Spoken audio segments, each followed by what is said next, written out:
Je fais de la voltige aérienne depuis à peu près 4-5 ans et de la compétition depuis 2 ans. Effectivement, je travaille comme pilote professionnel dans l'aviation d'affaires. Donc j'ai été toujours attirée par l'aéronautique et la voltige, c'était une activité plus enrichissante en parallèle de mon travail. Ici, je suis assise dans un Extra 330 qui a 330 chevaux et une masse de à peu près 600 kg. Ça nous permet d'avoir moins de limites et on fait des rotations plus rapides. On fait plus de 420 degrés secondes de rotation. On peut un peu tout faire, des déclenchés, des boucles, des vrilles, des déclenchés négatifs, du vol dans le domaine négatif, donc des facteurs de charge négatifs et positifs.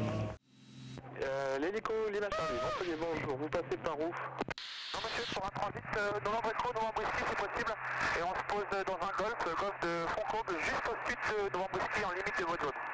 Sud Lima Charlie, pas de trafic à vous signaler, et rappelez-moi pour quitter la fréquence, le QNH 1004 est le vent au sol, légèrement au sud, 4 nœuds.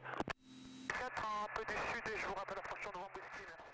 Qui m'impressionne le plus, je sais pas, mais en tout cas, celle-là qui m'apporte le plus de sensations, c'est ce qu'on appelle une avalanche. Et donc, ça consiste à une boucle avec au sommet de la boucle un déclenché, donc une rotation rapide. Et on continue et on ferme la boucle.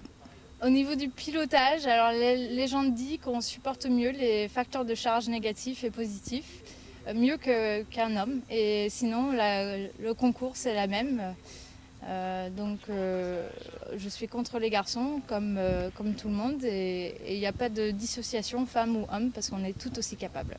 Maintenant, c'est plus accepté qu'à une époque, donc c'est pas choquant, pas étonnant et puis on n'est pas mal reçu par les hommes concurrents. Donc ça se passe très bien.